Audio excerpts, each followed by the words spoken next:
Yo me convertí al Señor en el año 1977, en verano de 1977, a la edad de 17, casi 18 años, y a la iglesia donde asistíamos en ese tiempo, yo creo que era una iglesia donde buenos hermanos querían servir al Señor, pero a mí me daba la impresión, recién convertido, que los predicadores que solíamos escuchar venían al púlpito con una idea en su mente y entonces buscaban en la escritura textos que parecían corroborar la idea que ellos ya tenían previamente concebida.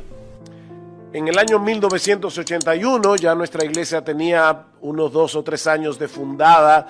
Nosotros salimos un grupito de 12 muchachos de esta iglesia donde conocimos al Señor en verano del 77, y el 13 de agosto de 1978 nos reunimos en la sala de mi casa y allí inició la iglesia a la que he pertenecido por 46 años y en la que ya llevo, este año cumplo 40 años como uno de los pastores de la iglesia. En el año 1981, uno de nuestros pastores viajó a Michigan a estudiar en un seminario y fue por primera vez que nosotros escuchamos a un predicador que para nosotros en ese tiempo era completamente desconocido, un hombre joven que predicaba la Biblia expositivamente, tomaba un libro de la Biblia e iba a través del libro versículo a versículo. Ese joven predicador se llama todavía John MacArthur. Cuando nosotros comenzamos a escuchar este tipo de predicación, fue sumamente impactante. Yo todavía recuerdo con unos casetes escuchando Primera de Pedro y decía, wow, este hombre está predicando lo que dice el texto bíblico. Y a partir de ese momento, 1981, nuestra iglesia abrazó la predicación expositiva consecutiva como la dieta regular de nuestra iglesia. Y han pasado los años, obviamente ahora miro hacia atrás y me doy cuenta que teníamos un largo camino que recorrer para entender lo que significaba realmente predicar la Biblia de una manera expositiva. Pero aquí estamos, en la mañana de hoy vamos a dar un taller sobre este tema. La idea que tengo ahora es poder demostrar bíblicamente que toda predicación debe ser expositiva o de lo contrario ya no es predicación. Luego terminaremos este tiempo en la mañana haciendo un contraste entre la predicación expositiva consecutiva versus la predicación temática o textual, y vamos a ver las ventajas y desventajas de cada una de estos formatos. Y en la tarde, entonces, el Señor lo permite, vamos a estar viendo cómo predicar a Cristo desde toda la Escritura, pero sin torcer el verdadero significado del texto bíblico. Así que eso es lo que pretendemos hacer en el día de hoy.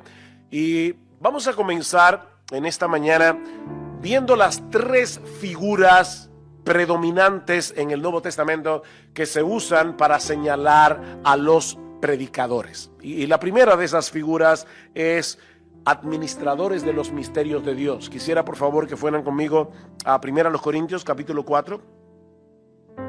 Primera carta de Pablo a los Corintios capítulo 4. Y dice así el apóstol Pablo en el versículo 1: así pues, téngannos los hombres como servidores de Cristo y administradores de los misterios de Dios. Ahora bien, se requiere de los administradores que cada uno sea hallado fiel. Así que la primera figura que encontramos en el Nuevo Testamento para hablar de los predicadores, nosotros somos administradores. Y eso significa, mis hermanos, que nosotros estamos trabajando con los bienes de otro.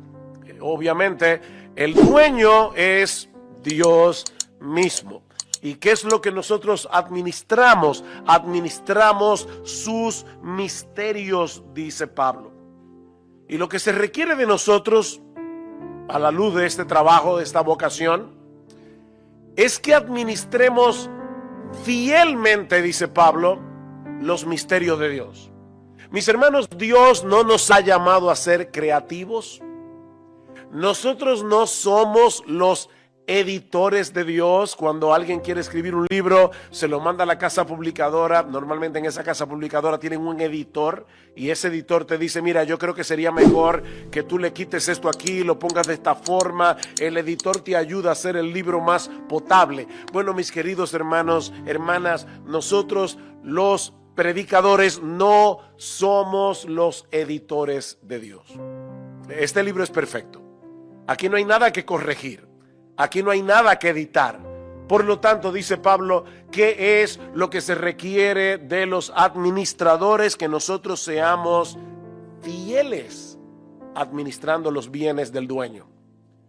Y los bienes son los misterios de Dios. Ahora, la palabra misterio en el Nuevo Testamento no se usa para hablar de algún tipo de enseñanza secreta que solamente algunos pocos iniciados conocen, alguna élite súper espiritual. La palabra misterios en el Nuevo Testamento se usa específicamente para hablar de aquellas verdades que nosotros no podemos conocer de ninguna manera a menos que Dios las revele. En este caso, los misterios de Dios, dice un autor, son la suma total de la revelación que Él ha dado de sí mismo y que ahora está contenida en las Escrituras. Estos son los misterios de Dios. Estos son los bienes que el Señor nos ha llamado a administrar. La segunda figura que se usa en el Nuevo Testamento es la de un heraldo. Nosotros somos heraldos del Dios Altísimo. Cuando los gobernantes en la antigüedad querían comunicar un mensaje al pueblo, ellos no hacían una rueda de prensa como hacen los gobernantes en el día de hoy. Ellos llamaban a un heraldo, a un pregonero. La palabra griega es kerix, de donde viene la palabra keruso, predicar. Y este hombre tenía la responsabilidad de comunicar fielmente y en alta voz los anuncios y los decretos del rey que lo enviaba. Por ejemplo, ustedes recuerdan cuando Nabucodonosor envió un pregonero en Daniel capítulo 3 versículos 1 al 6 que mandaba a todo el mundo a postrarse delante de la estatua. Bueno, él no podía editar el mensaje del rey, simplemente comunicaba lo que el rey le había mandado. Así que la voz del heraldo debía ser escuchada, la voz del heraldo debía ser obedecida como si fuera la voz del rey mismo, porque él no hablaba por su propia cuenta, él no transmitía sus propias palabras, él tenía la responsabilidad de proclamar el mensaje del rey con toda claridad y, mis hermanos, sin quitarle nada y sin añadirle nada. Él tenía que ser fiel a la encomienda. Y esa es una de las figuras recurrentes del Nuevo Testamento para hablar de los predicadores. Nosotros somos pregoneros. Nosotros somos heraldos. Escribiendo a los Corintios, Pablo les dice en el capítulo 1 que Dios determinó salvar a los creyentes por la locura de la predicación, porque los judíos piden señales, los griegos buscan sabiduría, pero nosotros predicamos, nosotros proclamamos kerizomen, a Cristo crucificado. Esa es nuestra labor.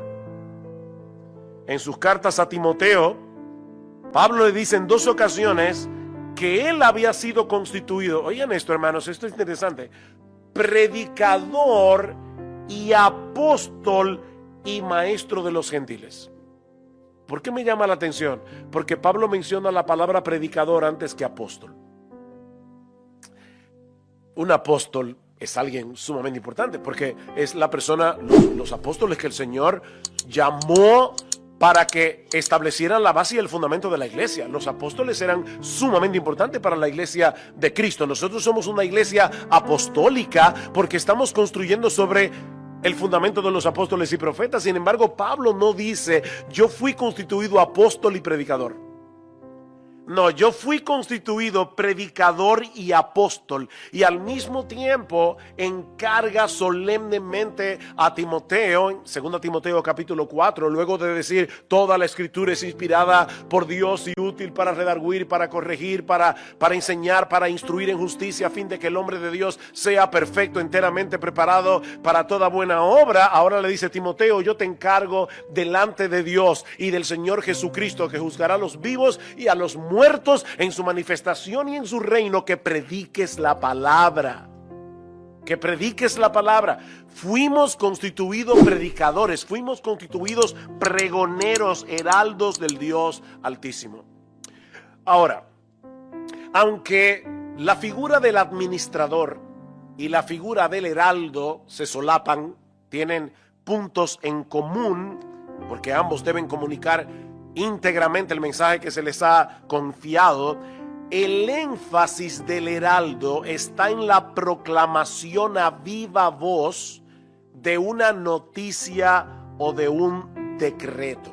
Es por eso que la proclamación del heraldo demanda una respuesta de sus oyentes, que están siendo expuestos al mensaje del rey. El teólogo Robert Mounce dice, el querigma apostólico consistía básicamente en dos cosas: proclamar y apelar. Nosotros no simplemente proclamamos, nosotros apelamos. Y mis hermanos, esto pone de relieve una de las diferencias fundamentales entre la predicación y cualquier otra forma de comunicación, y es el hecho de que la predicación demanda, dice John Stott, un veredicto. Nosotros predicamos para llegar a un veredicto. Personalmente, yo tengo una inquietud que se ha ido acrecentando con el paso de los años, y es el hecho de que la línea que separa la predicación de otras formas de comunicación se está haciendo cada vez más difusa. Y yo veo a los hombres parados en el púlpito, y esto, mis hermanos, créanme, no es una crítica gratuita, pero yo veo cada vez más a hombres en el púlpito, y cuando los escucho hablar, me pregunto, ¿él está predicando o está dando una clase de escuela dominical o está dando una charla bíblica? Porque son cosas diferentes. La predicación tiene un formato particular. Mis hermanos, nosotros no venimos a negociar. Nosotros no somos negociadores. No venimos a conversar con la congregación. Nosotros venimos como heraldo del Dios Altísimo a decir, así dice el Señor. Y esa voz tiene que ser escuchada. La predicación se está volviendo cada vez más ligera, se está volviendo cada vez más superficial. No venimos al púlpito a hacer chistes, no venimos al púlpito a contar historias tristes, no venimos al púlpito a entretener. Nosotros somos heraldos del Dios Altísimo. Eso es muy serio. Y déjenme decirles algo. Yo creo personalmente que Dios me alambró cuando yo nací con un buen sentido del humor. Yo no tengo ningún problema con el sentido del humor. De hecho, conocí al hermano Israel por teléfono, pero es la primera vez que nos vemos así, que podemos conversar, y creo que ya te has dado cuenta un poquito de eso. Pero hay una diferencia enorme entre un profeta y un payaso. Decía a Albert Martin, no se puede ser profeta y payaso al mismo tiempo. Cuando estamos parados aquí, es otra cosa. Venimos a proclamar los decretos del Dios Altísimo. Dice John Stott, proclamar no es lo mismo que dar una conferencia. Una conferencia es algo desapasionado, objetivo, académico, va dirigida a la mente, no busca ningún resultado, simplemente impartir determinada información y quizá hacer que el estudiante investigue luego por su propia cuenta. Pero el heraldo de Dios viene con una proclamación urgente de paz mediante la sangre de la cruz y con un reto a los oyentes a arrepentirse, a deponer sus armas y a aceptar humildemente el perdón que se les ofrece. Esto es serio. Lo que nos lleva de la mano a la tercera figura que usa el Nuevo Testamento, que hemos dicho, hablando de lo que es predicación, ¿qué es esto? Bueno, esto es un preditaller, porque es un taller, pero lamentablemente a mí se me confunden las cosas, así que a veces voy a hacer taller, a veces voy a hacer predicación. Pero ¿qué hemos dicho hasta aquí? La figura número 1, somos administradores. La figura número 2, somos heraldos. En tercer lugar, nosotros somos embajadores. Somos embajadores. En su conclusión a la carta a los Efesios, Efesios capítulo 6, Pablo se refiere a sí mismo como un embajador en cadenas. En su segunda carta a los Corintios señala a los ministros del Evangelio, y esto es impresionante, como embajadores que ruegan en el nombre de Dios. ¡Wow! Dice Pablo, y todo esto proviene de Dios, 2 Corintios 5, que nos reconcilió consigo mismo por Cristo y nos dio el ministerio de la reconciliación, que Dios estaba en Cristo reconciliando consigo al mundo, no tomándoles en cuenta a los hombres sus pecados, y nos encargó a nosotros la palabra de la reconciliación. Así que somos embajadores en nombre de Cristo, como si Dios rogase por medio de nosotros. Os rogamos en nombre de Cristo, reconciliaos con Dios. Al que no conoció pecado, por nosotros Dios lo hizo pecado, para que nosotros fuésemos hechos justicia de Dios en él. Miren, mis hermanos, eso debería dejarnos sin aliento. El Dios del cielo, que ha sido ofendido, seriamente ofendido por nuestros pecados, no solo provee salvación por medio de la muerte de su propio Hijo, sino que también toma la iniciativa de enviar embajadores que anuncien y ofrezcan los términos de la reconciliación. El ofendido está enviando embajadores para que las personas sepan cómo reconciliarse con Él. Somos embajadores en nombre de Cristo, como si Dios rogase por medio de nosotros. Merecemos la ira, merecemos la condenación, pero Cristo recibió en la cruz del Calvario el castigo que tú y yo merecemos, para entonces ofrecernos a cambio su justicia perfecta, la cual es imputada, la cual es puesta en nuestra cuenta por medio de la fe. Eso sí que es un misterio. Al que no conoció pecado, por nosotros, a nuestro favor, Dios a él lo hizo pecado, para que ahora nosotros fuésemos hechos justicia de Dios en él. El día antes de venir a España, tenía una clase en el colegio que está conectado con nuestra iglesia, y le hablaba a los chicos acerca de esto, sobre el tema de la reconciliación, y les decía, miren, se lo voy a poner de esta manera. Conozco a un predicador en la Florida, ya se retiró hace muchos años, pero resulta que este predicador tenía una hija muy estudiosa, muy concienzuda, muy perfeccionista. El asunto es que la chica entra a la universidad, y en la universidad ella iba a tomar una materia, se le encontró un poquito difícil, llegó a casa llorando y le dice al papá, papá, yo quiero retirar la materia porque creo que no voy a dar, decimos en buen dominicano, pie con bola. Yo no voy a poder salir adelante con esto, así que yo quiero que tú me acompañes al departamento de esta materia y que hablemos con la decana, que es por cierto la profesora, y le digamos que yo quiero retirar la materia. Así que fueron a la universidad, el papá la acompañó, la profesora, que la conocía muy bien y sabía que era una chica estudiosa, pero también que era muy perfeccionista, le dijo, mira, vamos a hacer una cosa, si tú quieres retirar la materia, la puedes retirar ahora mismo y no tienes ningún cargo, no vas a quemarte en la materia, Sencillamente se retiró porque todavía estás a tiempo. Pero déjame hacer un trato contigo. Si tú decides seguir adelante con la materia, yo te voy a poner A más. ¿Se usa aquí esa designación? Vas a sacar 100. Ya, de antemano. Sin hacer nada. Ya tienes 100. ¿Quieres seguir la materia? Obviamente la muchacha ni corta ni perezosa le dijo que sí. ¿Saben lo que sucedió? La chica en el final del examen, en el examen final que tomó como quiera, sacó 100. Y la maestra le explicó al papá, le dijo, mira, yo sé que ella tiene miedo de fracasar y yo lo que hice fue quitarle el temor para que ella pueda dedicarse tranquilamente a estudiar.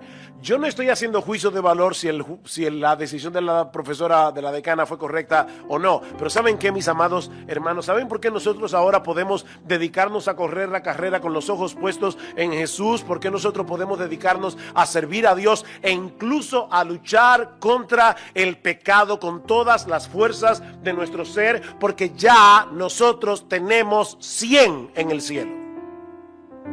Nosotros no estamos tratando de ver, a ver si tal vez cuando lleguemos al cielo, qué nota nos van a poner. Al que no conoció pecado, por nosotros Dios lo hizo pecado para que nosotros fuésemos hechos justicia de Dios en Él. La justicia perfecta de Jesús fue puesta en nuestra cuenta por medio de la fe. Eso es impresionante.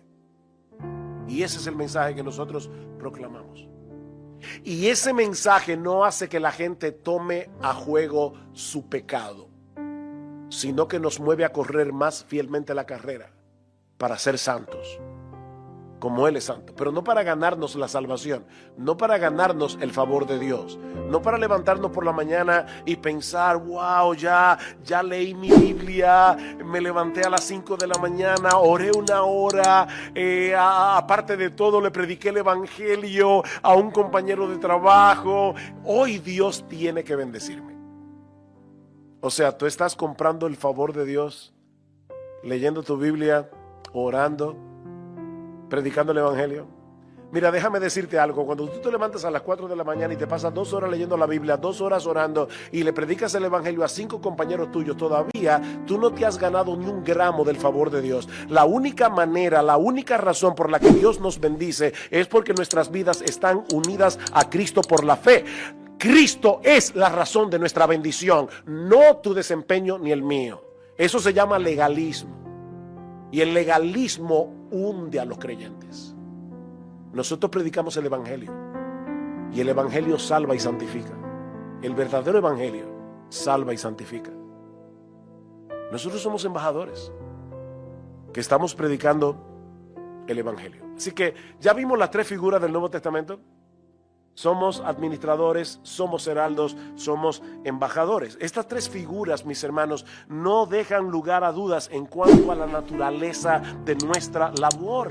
Debemos ser cuidadosos administrando los bienes del dueño. Debemos ser fieles y precisos al proclamar el mensaje de nuestro Rey.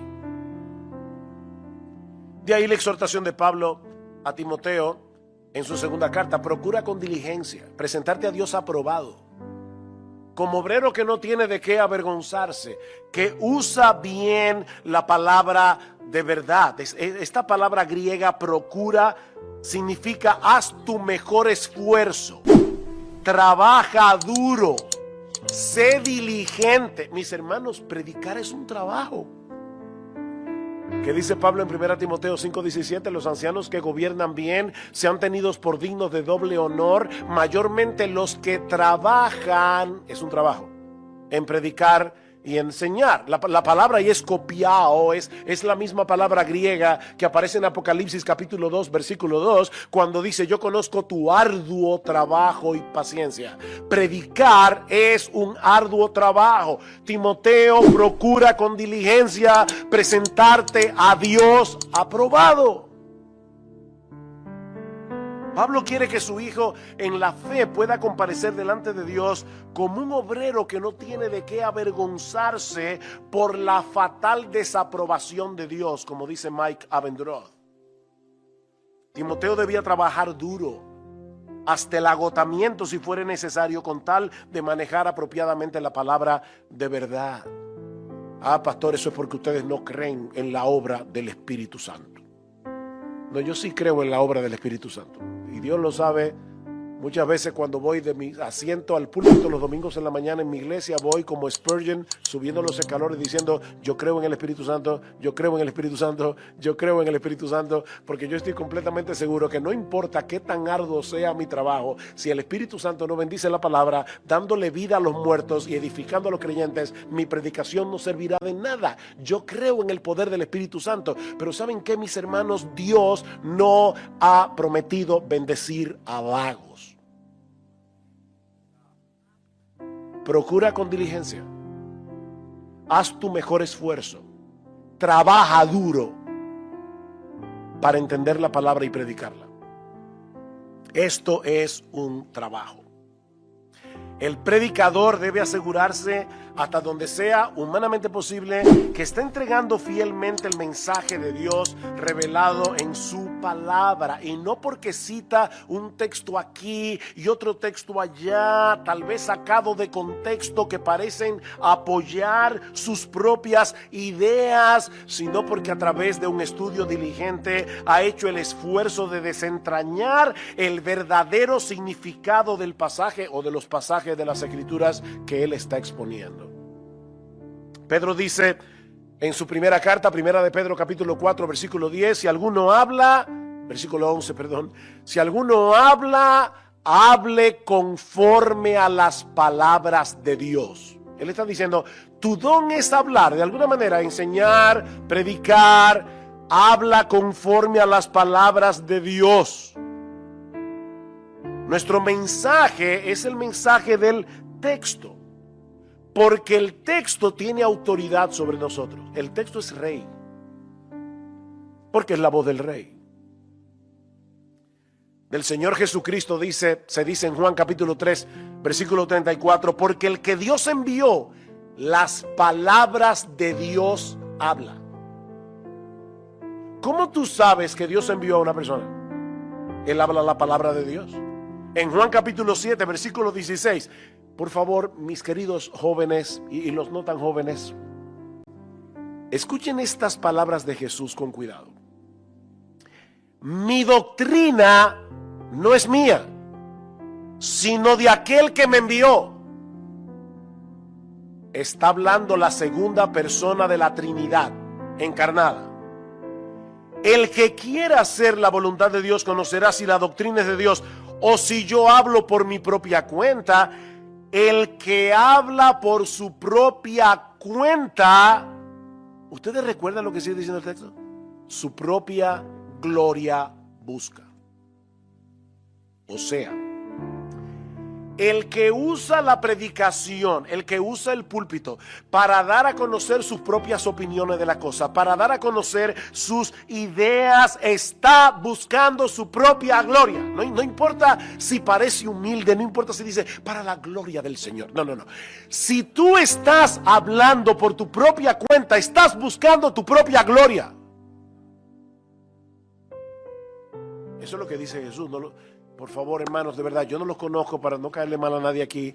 Si tienes alguna queja, te voy a decir como Spurgeon, ve a la Cancillería Celestial y quéjate allá. Yo no escribí este libro. Eso dice Jesús. Ahora, el que busca la gloria de Dios se va a empeñar en que la gente sepa cuál es la opinión de Dios, porque la mía no vale nada. Óyeme, tu opinión y la mía no valen un centavo. Estamos tratando de que la gente sepa qué es lo que Dios dice en su palabra. Juan 12, 49. Yo no he hablado por mi propia cuenta. Eso es Jesús otra vez. Cada vez que yo leo este texto, cada vez me impresiona. Y lo he leído un montón de veces. El Padre que me envió, Él me dio mandamientos de lo que he de decir y de lo que he de hablar. Y sé que su mandamiento es vida eterna. Así pues, lo que yo hablo, lo hablo como el Padre me lo ha dicho. El Padre le dijo a Jesús, al Dios encarnado, esto es lo que tú debes hablar. Y dice Jesús ahora, eso es lo que yo he hablado. Yo, dice la segunda persona de la Trinidad hecha hombre, yo no he hablado por mi propia cuenta. Yo he transmitido lo que el Padre me dijo que dijera. Miren, mis hermanos, si eso es el Hijo de Dios, imagínense nosotros. El que se sube en un púlpito o el que asume la postura de un maestro de la palabra en cualquier contexto, debe poder decir con integridad, con limpia conciencia, yo no hablo por mi propia cuenta, estoy enseñando lo que yo aprendí de Dios a través de su palabra.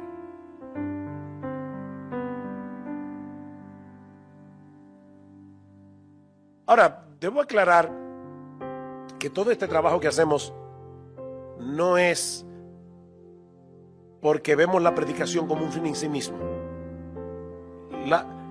Nosotros podemos caer en el error de hacer de la predicación un mero ejercicio académico. O sea, estar tan preocupados por la buena interpretación, y debemos estar preocupados por la buena interpretación, estar tan preocupados por la estructura del sermón, que olvidemos que nuestra tarea es ser instrumentos en las manos de Dios para dar a conocer la mente y el corazón de Dios a los demás, revelando en su palabra.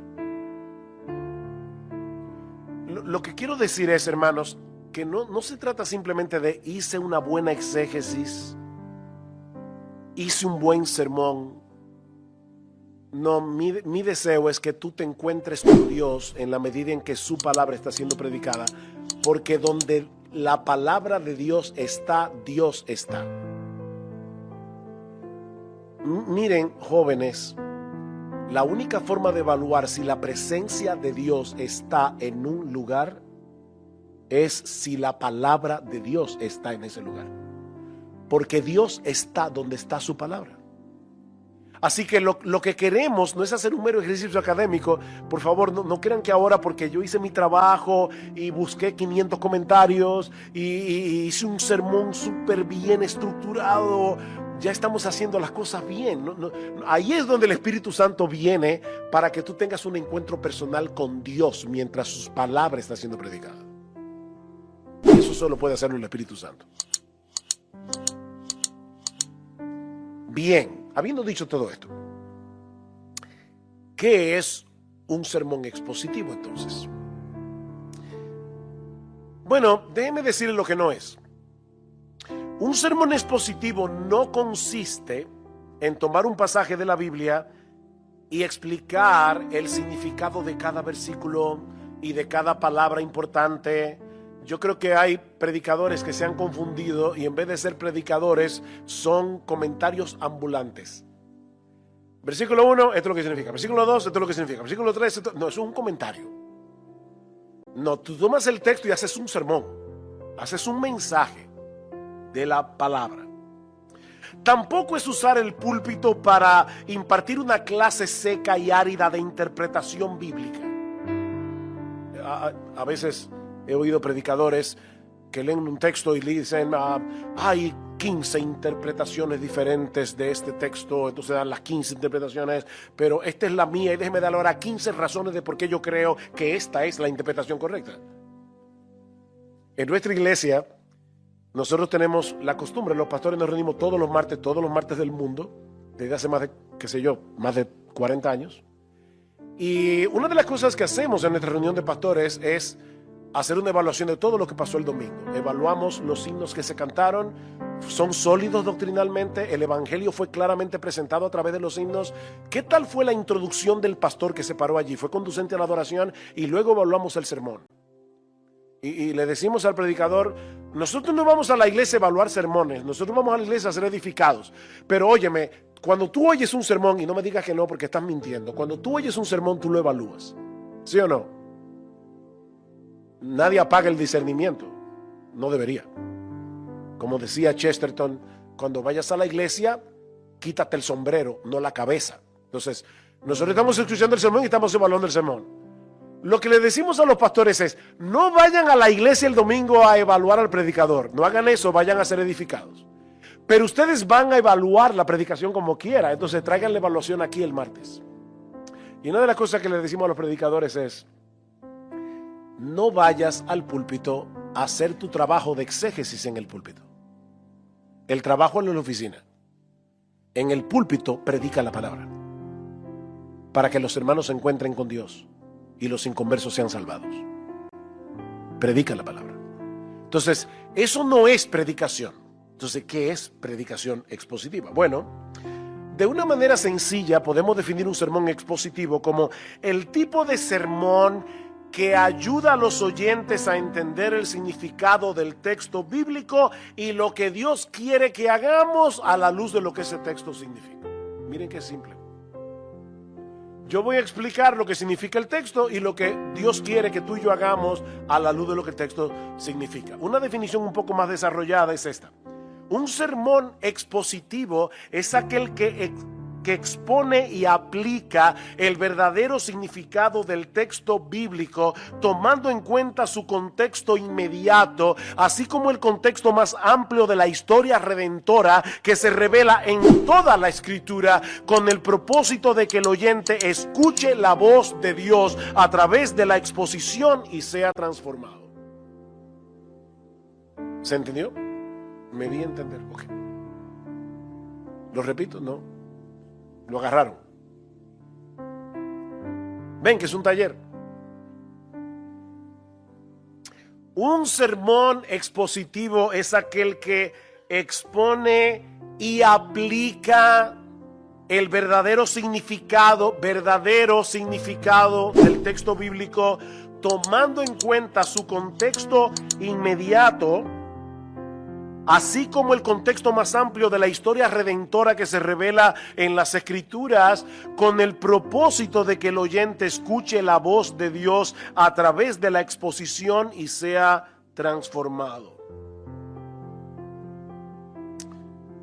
Dice Pablo, 2 Corintios capítulo 4, por lo cual teniendo nosotros este ministerio, según la misericordia que hemos recibido, no desmayamos, antes bien renunciamos a lo oculto y vergonzoso, no andando con astucia ni adulterando la palabra de Dios, sino por la manifestación de la verdad, recomendándonos a toda conciencia humana delante de Dios.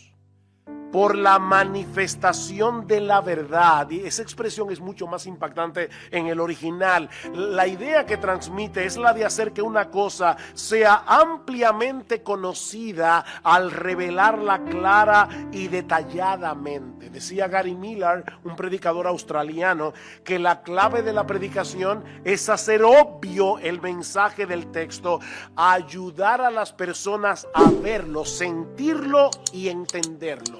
Y luego añade, estoy completamente convencido de que el tipo de predicación que cambia la vida de las personas, la predicación que cambia los corazones de la gente, es la predicación que le permite al texto hablar por sí mismo.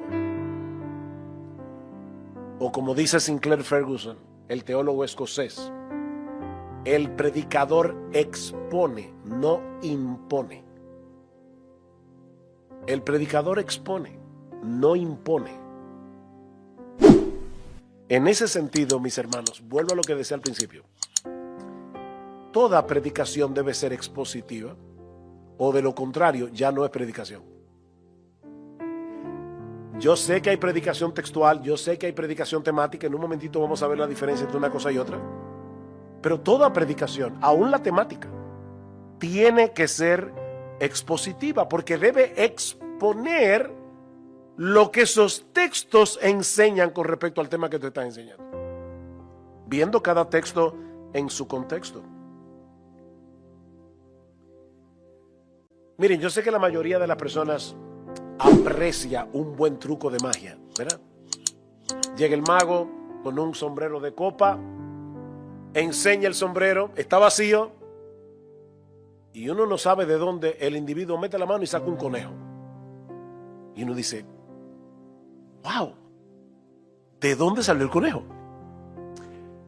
Bueno, nosotros no somos magos, somos predicadores. Así que saque el conejo que está en el sombrero. No te lo inventes el conejo. No saques un sombrero, no saques un conejo del sombrero que no estaba ahí antes. Eso es magia, no predicación. Y de verdad hay predicadores que hacen magia con los textos bíblicos. Porque tú dices, de verdad, ese conejo no estaba ahí.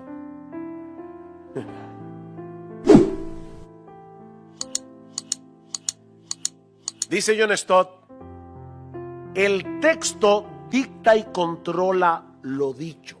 El texto controla, eso es predicación.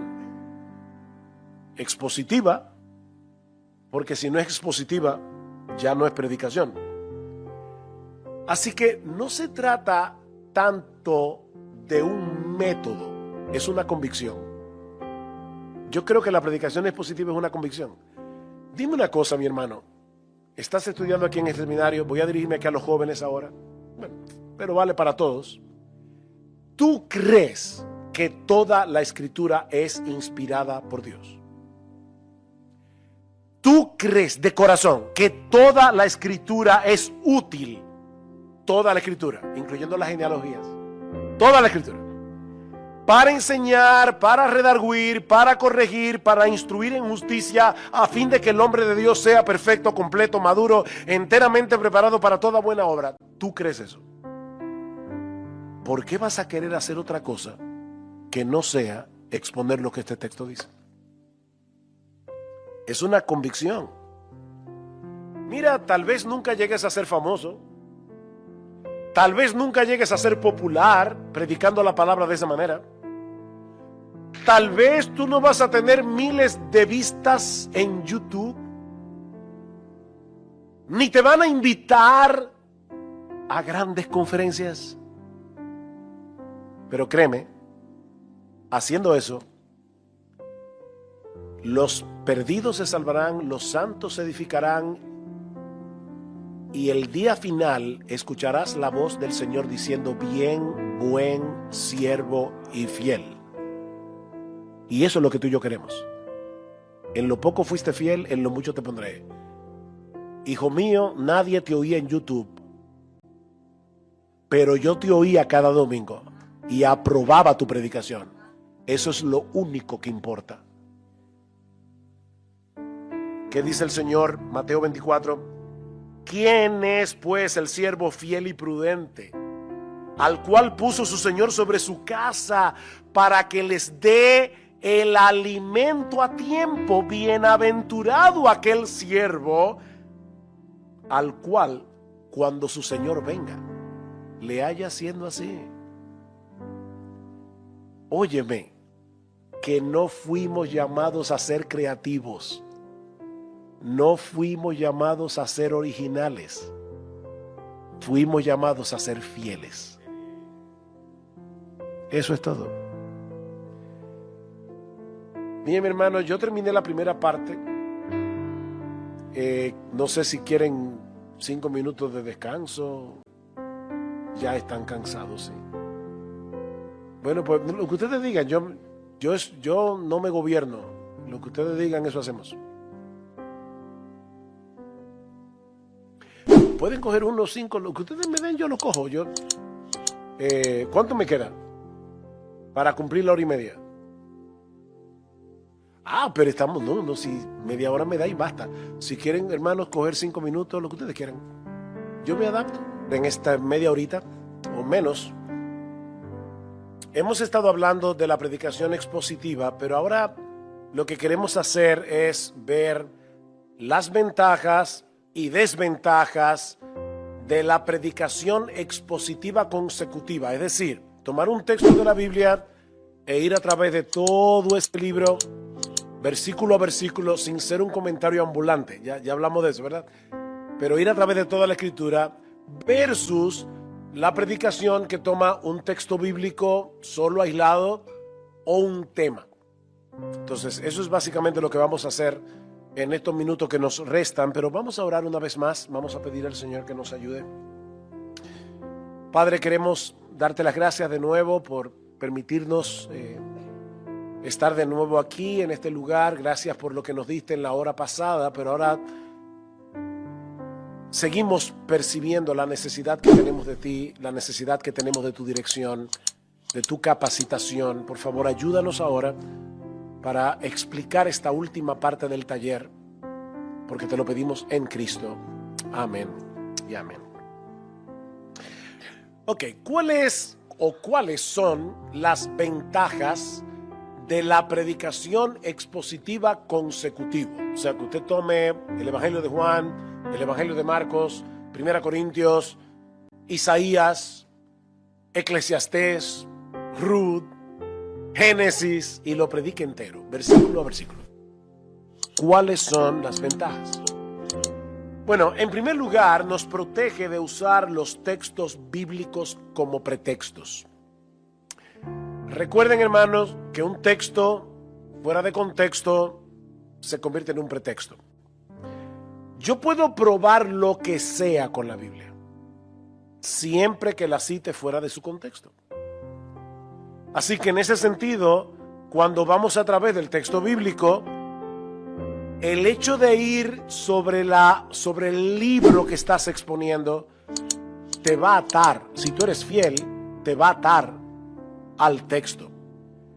Y si no lo eres, probablemente te vas a encontrar a un listillo de la congregación que se va a dar cuenta, o a más de uno, y te va a decir: pastor, eso que usted está hablando no está en el texto, en su contexto.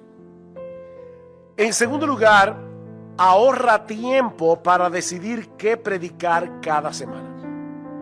Ahorra tiempo. ¿Por qué? Bueno, yo le decía al hermano Israel y Abraham que estábamos cenando anoche y estábamos haciendo unas preguntas, y les decía que el consejo de pastores de nuestra iglesia, nosotros somos 7 pastores, éramos 10, pero hay 2 que salieron a plantar otra iglesia y bueno, el tema es que ahora somos 7. Y toda la vida nos hemos reunido los martes para orar y evaluar lo que está sucediendo en la iglesia, pastorear la iglesia. Pero una vez al año nosotros nos reunimos por 3 días a evaluar lo que ha pasado en el año, y orar por eso, y planificar el año siguiente, incluyendo lo que se va a predicar. Eso, para mí, que soy uno de los predicadores que regularmente predica más tiempo en la iglesia, me es una tremenda bendición, porque, por ejemplo, hace 3 años atrás, por varias razones, los pastores entendimos, nuestro gobierno es un gobierno colegiado, ¿verdad? Los pastores entendimos que nuestra iglesia necesitaba que se predicara de Romanos, el libro de Romanos completo. Así que yo tuve 1 año para prepararme de antemano, mientras estaba predicando la serie que llevaba. Pero yo comencé a conseguir comentarios de Romanos, a leer Romanos, a leer Romanos, a leer Romanos, a estructurar Romanos. Entonces ya cuando comienza la serie, ya uno tiene un trabajo hecho. Pero si tú predicas un texto diferente cada domingo, vas a tener que hacer el trabajo todas las semanas. Mientras que cuando yo comencé la serie de Romanos, ya podía construir sobre lo que había estado estudiando durante casi 1 año. Entonces, hermanos, eso ahorra tiempo de exégesis y de trabajo. Ahorra tiempo de investigación. Cada nuevo sermón no requiere un nuevo estudio sobre el autor del libro, su trasfondo, su contexto, su propósito, porque ya lo hiciste el trabajo. Aparte de que, vuelvo y reitero, yo cada domingo sé lo que viene el domingo que viene. Donde me quedé, ahí sigo. Entonces yo no estoy cada semana. Yo admiro mucho a Spurgeon, muchísimo. Pero Spurgeon no predicaba de esa forma. Spurgeon predicaba toda la semana un texto diferente. Y me llama la atención algo que él dice. Dice: confieso que con frecuencia me siento y veo pasar las horas orando y esperando un asunto, y que en eso consiste la parte principal de mi estudio. He dedicado arduo y abundante trabajo a forcejear con temas, rumiar aspectos doctrinales, hacer bosquejos de los versículos, para luego terminar enterrando todos sus huesos en las catacumbas del olvido y seguir navegando durante leguas sobre las aguas encrespadas hasta ver las luces rojas a lo lejos y poder pilotar directamente hacia el puerto deseado. Eso suena muy poético, pero yo no me imagino vivir así toda la semana. Me vuelvo loco. O sea, de verdad, a veces llegaba el sábado y no sabía de qué iba a predicar el domingo. Yo no puedo vivir así. Ya yo el domingo sé lo que voy a predicar el siguiente, y el siguiente, y el siguiente. Y eso te ayuda a prepararte mejor. Cuarto, obliga al predicador a tratar asuntos contenidos en las Escrituras que difícilmente abordaríamos de otro modo. ¿Es o no es verdad que hay textos incómodos de predicar en la Biblia? Yo recuerdo predicando de 1 Corintios, me tocó el pasaje donde Pablo habla de aquel hombre, 1 Corintios 5, que se había acostado con su madrastra. Y Pablo le ordena a la iglesia aplicar disciplina eclesiástica contra este hombre. De verdad, ¿a quién se le ocurre escoger ese texto así por gusto? Pero yo tengo que predicar todo el consejo de Dios. Y ese texto está en la Biblia. Déjenme hacer un ejercicio aquí. ¿Alguno de ustedes alguna vez ha predicado de Jueces 19 cuando la concubina del levita fue violada hasta que la mataron y el hombre la cortó en 12 pedazos? ¿Quién aquí ha predicado de ese texto? Óyeme, mira, Mateo Gil y este hermano aquí. Ustedes son una medalla.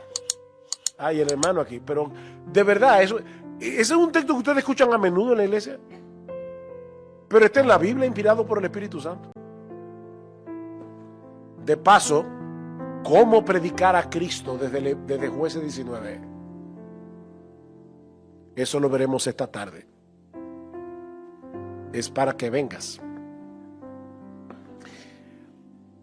Quinto, permite tratar temas sensibles sin dar la impresión de que estamos escondiéndonos detrás del púlpito para abordar problemas en la iglesia que no nos atrevemos a tratar cara a cara con las personas implicadas.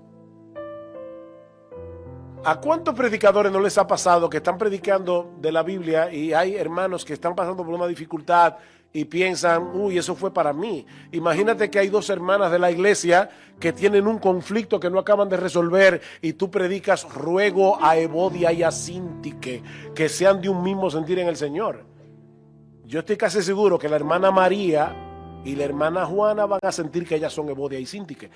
Pero si tú estás predicando Filipenses y ese domingo toca el texto de Evodia y Síntique, ya no hay problema, porque ya los hermanos de la iglesia saben que el domingo pasado tú predicaste del texto anterior. Y eso cuida tu reputación de que tú no estás usando el púlpito, como decía alguien, que el púlpito a veces es el escondite de los cobardes. Lo que el predicador no se atreve a decirlo en persona a la gente, se lo dice en el púlpito. Eso nunca se hace. Eso no se hace. Ahora, es verdad que la palabra de Dios es cortante, como toda espada de doble filo. Pero si está predicando expositivamente, consecutivamente, la espada va a cortar donde corte. Sexto, y esto es muy importante, enseña a los miembros de la iglesia a estudiar la Biblia por sí solos.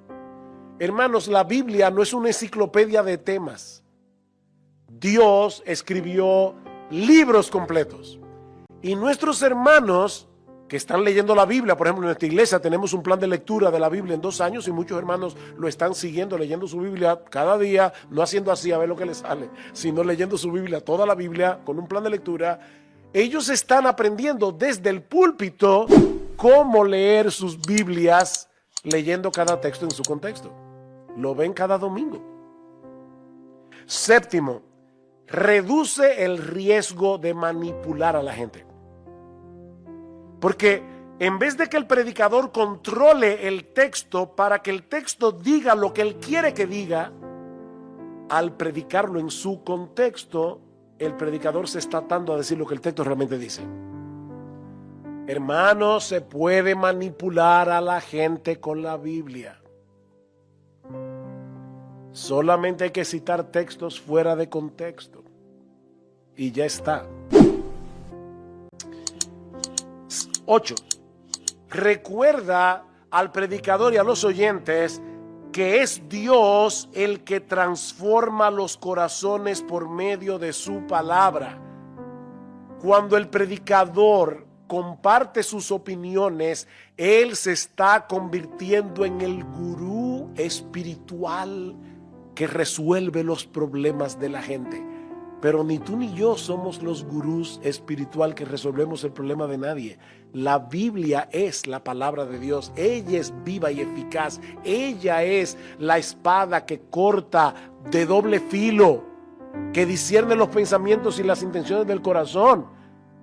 Así que predica la palabra. Y cuando tú predicas la palabra, tú le estás recordando a los oyentes que si ellos van a ser transformados, solo Dios puede hacerlo. No el predicador, sino Dios, por medio de su palabra. 9. Nos ayuda a evitar el pragmatismo, lo que funciona. En vez de tratar de ser relevantes abordando las necesidades que la gente cree que tiene, vamos a dar 5 principios para vencer la depresión, 3 principios para tener éxito, 4 principios para... Y yo no estoy en contra de que se predique de la depresión como tema en la Biblia, pero déjame decirte algo. Si tú predicas todo el consejo de Dios, tú vas a predicar de todos esos temas, del temor, de la depresión, de la ansiedad, porque la Biblia habla de eso. Y al mismo tiempo, estás permitiendo que la Biblia tenga su propia relevancia. No lo que nosotros creemos que es relevante, sino la propia relevancia que tiene el texto bíblico. Y tú vas a ir a través de la Biblia y vas a tocar muchos temas relevantes que tal vez la gente no sabe que son tan relevantes, pero Dios sí lo sabe. Dios sí lo sabe. Hay temas que se repiten en la Biblia constantemente, que a la gente no les interesa mucho, pero Dios sabe que eso es lo que la gente necesita oír. Entonces deja que la Biblia tenga su propia relevancia y predica el texto bíblico. 10. Contribuye a la humildad del predicador al recordarle que él no es el que transforma a la gente. A veces tú predicas la palabra y yo espero que te haya pasado y hermanos vienen a ti y dicen: pastor, yo estaba pasando por una situación sumamente difícil, gracias porque la predicación de hoy me ayudó. Y tú piensas: la palabra de Dios te ayudó, no mi predicación. Yo no soy nadie, pero la palabra de Dios es viva y eficaz. Entonces, el predicar la palabra contribuye a la humildad del predicador, porque tú dices: ¿qué es lo que tú eres? Tú eres un escarpelo, una cuchilla. ¿Qué otra palabra sinónima de escarpelo? Un bisturí. Tú eres un bisturí en las manos de Dios para hacer una cirugía de corazón abierto. Pero ¿sabes qué? Si yo tomo un bisturí y lo pongo aquí arriba y tú tienes un problema médico, este bisturí no va a hacer nada por ti, porque él solo no hace nada. Tiene que estar en las manos de un cirujano experto. Bueno, la palabra de Dios es lo que hace la obra. Nosotros somos el bisturí. Entonces eso contribuye a la humildad del predicador. 11. La predicación expositiva reviste de autoridad el mensaje. ¿Por qué? Porque tú estás predicando la palabra de Dios. Hermanos, tú y yo no tenemos autoridad por nosotros mismos. La Biblia tiene autoridad. Mientras tú prediques la Biblia, estás predicando con autoridad. Con la autoridad de Dios, pero no con la tuya. ¿Sabe lo que sucede cuando un hombre quiere imponer su autoridad en la iglesia? Se vuelve un dictador. Y hermanos, de verdad, las iglesias de Cristo han sufrido mucho en manos de hombres autoritarios, en manos de dictadores. No son pastores, son bulldogs. Y Dios no mandó bulldogs a la iglesia, Dios mandó pastores. Así que eso va a cuidar a la iglesia, porque la palabra de Dios va a ser el rey, la voz de Dios. 12. La predicación expositiva consecutiva evitará que el predicador se convierta en alguien repetitivo. Hay predicadores que siempre predican de lo mismo. ¿Por qué? Porque no están predicando todo el consejo de Dios. Hace unos años, un pastor amigo me dijo: mira, yo llegué a la convicción de que un pastor no debe estar en una iglesia más de 5 años. Porque después de 5 años la gente se aburre, porque es lo mismo. Y yo decía: ¿Y cómo tú puedes agotar toda la Biblia en 5 años? Mira, la única forma en que tú puedes aburrir a la gente es dejando de predicar este libro. Pero si tú predicas toda la escritura expositivamente, toda la Biblia, libros tras libros tras libros, de verdad no vas a aburrir a nadie, porque es que la Biblia es un pozo sin fondo. No hay manera de agotar todo lo que este libro enseña.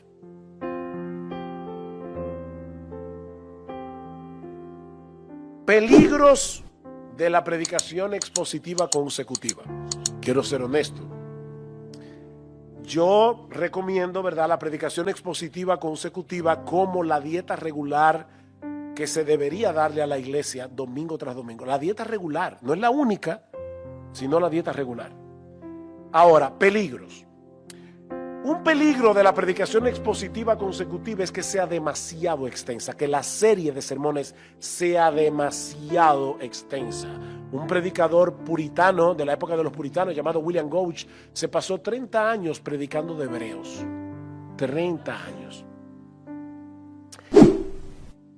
Yo creo que eso le pasa muchas veces a los predicadores más jóvenes. Yo recuerdo hace más de 30 años yo expuse una serie sobre el Sermón del Monte. Son Mateo 5, 6 y 7 y yo di 93 sermones del Sermón del Monte. Yo creo que si fuera hoy la serie sería más corta. Predicando, me estoy haciendo autocrítica aquí, pero predicando de Éxodo 20, 1 al 17, los 10 mandamientos, yo prediqué 54 sermones. Entonces yo creo que eso es demasiado. O sea, miren, hermanos, no todos somos Martin Lloyd-Jones. Que se pasó 14 años predicando de la carta a los romanos y no terminó porque le dio un infarto. O sea, a Martin Lloyd-Jones le dio un infarto cuando estaba en Romanos 14, 19, creo que era 14, 19 y ahí tuvo que detener la serie, pero si no, quién sabe, 14 años predicando romanos. Ahora, es increíble porque la gente iba todos los viernes a oír a Martin Lloyd-Jones y nadie se aburría, pero vuelvo y te repito, no todo el mundo es Martin Lloyd-Jones. Entonces, eso es un peligro. No hagan la serie demasiado larga. Segundo peligro. Las series consecutivas también pueden ser un problema cuando el predicador hace que cada sermón sea demasiado dependiente de los anteriores. Han oído esos predicadores que dicen, la semana antepasada estábamos viendo, siempre comienza su sermón igual. La semana pasada, la semana antepasada, o lo que es peor, hace 5 semanas, recuerdan, vimos. ¿Y de verdad tú crees que la gente se va a acordar de lo que tú predicaste hace 5 semanas? Mira, déjame decirte algo que tal vez te puede ser desanimante. Tu iglesia no recuerda lo que tú predicaste hace 15 días. Haz la prueba. Atrévete. Haz la prueba. Pastor, ¿y cómo es que la Biblia trabaja si la gente no se acuerda? Te voy a decir cómo trabaja. Porque el Espíritu Santo hace la obra en el momento en que la palabra de Dios está siendo predicada. El Espíritu de Cristo se está moviendo en medio de la iglesia y está aplicando el texto bíblico. A veces tú no sabes rastrear cómo es que una virtud cristiana se forjó en tu vida escuchando predicación. Tú no puedes decir, claro, eso fue porque mi predicador hace 25 años. Tú no te vas a acordar de eso. Pero el impacto de la palabra predicada todavía está ahí, aunque tú no puedas recordar el sermón que te impactó de esa manera. Gloria al Señor. Pero cuando tú comienzas a decir a los hermanos, hace 5 semanas estuvimos viendo, la gente se va a frustrar. Y el invitado que llega a la iglesia ese domingo se va a sentir que comenzó a ver una serie de Netflix en la mitad. Ya se perdió como 15 episodios. Es verdad que estamos yendo a través de un libro, pero cada sermón debe tener su propia virtud, su propia capacidad de transformar. Es un sermón que sí está conectado, pero es independiente a la vez. Otro peligro es mantenerte atado al plan de predicación sin ser sensible a cosas que pasan en la iglesia. Tal vez, como yo les decía, nosotros planificamos con un año de antelación que yo iba a predicar de Romanos, pero imagínense que eso no sucedió, pero que cuando yo fuera a comenzar a mi serie de Romanos pasa una tragedia en la iglesia. Y uno tiene que ser sensible a esas cosas y decir, bueno, la serie de Romanos comenzará después, porque ahora la iglesia está dolida y tenemos que lidiar con esta desgracia que ha pasado en nuestra iglesia y cosas como esas. Entonces tenemos que ser sensibles en ese sentido. Eso en cuanto a la predicación expositiva consecutiva. Vimos las ventajas, vimos los peligros. Ventajas y peligros de la predicación temática. Vuelvo y repito lo que dije anteriormente, aún la predicación temática debe ser expositiva porque tú debes estar seguro de que los textos que estás usando para probar tu tema es lo que ese texto realmente dice en su contexto. Por ejemplo, rápidamente, tal vez tú quieres dar un tema a la juventud y quieres alertarlos contra los pecados sexuales. Y le dice, huye de las pasiones juveniles. Es uno de los textos que tú vas a usar en tu tema. Bien, el único problema es que huye de las pasiones juveniles no tiene nada que ver con el sexo, no tiene nada que ver con eso. Si tú ves el texto en su contexto, te vas a dar cuenta que Pablo está hablando de ese afán que tienen los jóvenes de entrar en discusiones inútiles. Cuando Pablo le dice, huye de las pasiones juveniles, es no te enredes en discusiones inútiles. Entonces, si tú vas a predicar el texto siendo fiel al Espíritu Santo que inspiró la Biblia, tú tienes que estar seguro de que tú no estás aislando 2 Timoteo 2:22 de su contexto. Es como, yo no sé cuántas veces yo he escuchado prédicas en bodas de 1 Corintios 13, el hermoso pasaje del amor. Yo creo que 1 Corintios 13 se pudiera predicar en una boda, pero créeme, si tú lo predicas fielmente, algunos van a salir ofendidos. Porque 1 Corintios 13 es una bofetada a los corintios. Si tú eres fiel al texto, cuando yo oigo que una persona dice, ese pasaje es tan lindo, yo digo, no entiende nada de lo que dice 1 Corintios 13. Porque ese pasaje no es lindo, es una bofetada. Pero tienes que predicarlo en su contexto. Entonces, toda la predicación tiene que ser expositiva en el sentido de que si vas a armar tu tema, bien, pero tienes que estar seguro de que ese texto en su contexto habla de tu tema. ¿Se entiende, verdad? Ok. Bien, ventajas de la predicación temática, habiendo aclarado eso. Nos permite abordar temas bíblicos, así como doctrinas específicas que la iglesia necesita. Por ejemplo, en nuestra iglesia en Santo Domingo, este domingo pasado, iniciamos una nueva serie, en el medio de una serie que yo estoy predicando de 1 Tesalonicenses. El pastor Salvador Gómez, que es otro de nuestros pastores, comenzó una serie sobre los atributos de Dios. Y va a ser una serie temática. Y de paso yo tengo 2 predicaciones dentro de esa predicación, dentro de esa serie. Me toca dar el hecho de que Dios es todopoderoso. Y puede ser que yo use un texto bíblico específico que hable del poder de Dios, como puede ser que lo dé de manera temática. Y me toca hablar de la simplicidad de Dios. O sea, Dios no está dividido en partes. Hay varios textos. Escucha Israel, Jehová nuestro Dios, Jehová uno es, que hablan de la simplicidad de Dios. Pero yo lo voy a predicar muy probablemente de manera temática. Entonces, podemos hablar de los atributos de Dios, podemos hablar de la disciplina en la iglesia, podemos hablar de la doctrina de la Trinidad, podemos hablar de la inerrancia de las Escrituras. Hay tantos temas que la iglesia necesita. De igual manera, la predicación temática aporta variedad al ministerio de enseñanza y predicación en la iglesia, y eso puede ser muy útil cuando tú estás predicando una serie muy larga que es expositiva consecutiva. Mira, si tú predicas el Evangelio de Juan o el Evangelio de Lucas de manera expositiva consecutiva, es probable que la serie dure 2 o 3 años. A veces es bueno en medio de la serie planificar temas que va a darle un respiro a la congregación. De la serie más larga, O sea que puede ser muy útil también en ese sentido. Peligros de la predicación temática. Peligros. Primero, contrario a lo que muchos suelen pensar, es la más difícil. ¿Por qué? Por lo que ya yo he dicho, te obliga a que en vez de ver, por ejemplo, el libro de Romanos y ver en su contexto, tú vas a tener que ver un montón de textos en sus contextos particulares. Así que es muy difícil predicar temáticamente. Personalmente, de verdad, yo predico de manera temática a veces en nuestra iglesia, pero no me gusta. ¿Por qué? Bueno, primero porque creo en la predicación expositiva consecutiva, pero en segundo lugar porque es mucho trabajo. Es mucho más trabajo. Tengo que estar viendo muchos textos y estar seguros del contexto de cada texto. Segundo, si no examinas con cuidado los textos bíblicos que usas en la predicación, fácilmente puede caer en la trampa de citar textos fuera de su contexto. Y los ejemplos son muchísimos, desgraciadamente.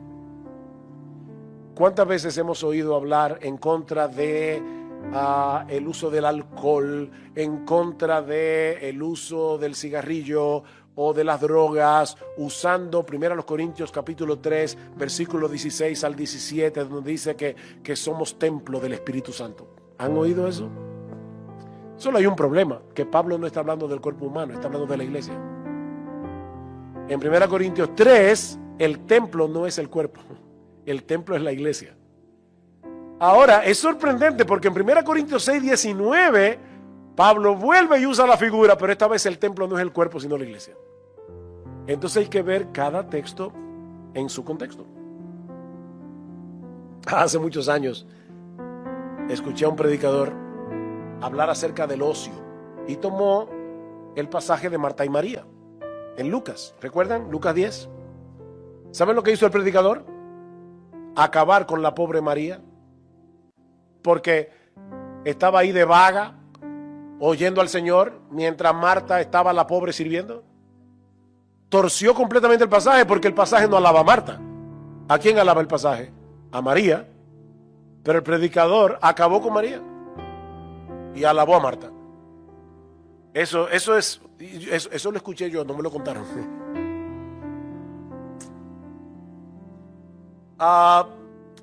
Por otra parte, los predicadores que les encanta predicar temáticamente se cogen con ciertos temas. Suelen predicar de ciertos temas que son sus favoritos. Y casi siempre de una forma u otra caen en esos temas, porque es lo que les gusta.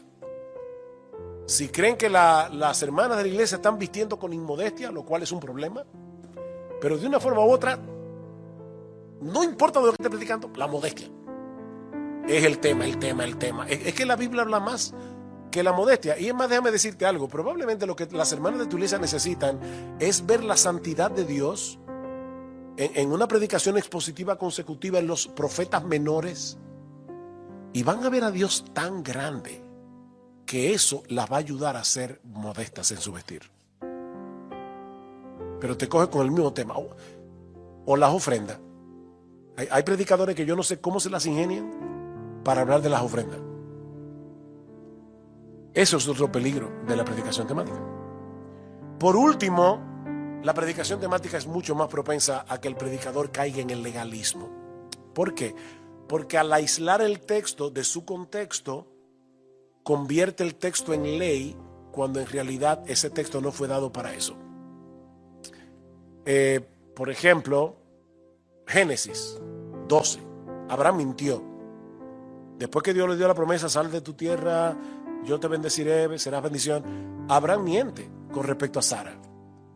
La pregunta es, ¿ese texto está ahí para enseñarnos acerca de las consecuencias de la mentira? Porque Dios no hace ningún juicio de valor sobre la mentira de Abraham. Si el predicador hubiera leído el texto en su contexto a la luz de la historia redentora, se habría dado cuenta que lo que ese texto quiere enfatizar no es el problema de la mentira, aunque la mentira es un problema. Quiere enfatizar la fidelidad de Dios que lleva a cabo el plan que se propuso conforme a la promesa que le hizo a Abraham a pesar del fallo del mismo Abraham. Entonces, si yo predico de Génesis 12, no voy a predicar acerca de la mentira, voy a predicar de la fidelidad de Dios. Entonces, mire el texto en su contexto. Bien, hermanos, hay un teólogo norteamericano. ¿Terminé a tiempo? ¿O me pasé? Hay un teólogo norteamericano que se llama Walter Kaiser. Es muy bueno. Él escribió un libro que se llama Hacia una ética del Antiguo Testamento y hacia una teología del Antiguo Testamento. Pero Walter Kaiser dice acerca de la predicación temática: predica temáticamente una vez cada 5 años y luego arrepiéntete. Pero yo no creo, ¿verdad?, que tengamos por ser tan drástico. Vuelvo y repito, creo que la predicación temática tiene su lugar. Ya dije algunas cosas buenas de la predicación temática, pero hermanos, mi tarea es tratar de convencerlos de que la mejor dieta de una iglesia a través de los años es la predicación expositiva consecutiva, viendo cada texto en su contexto. Espero haberlos podido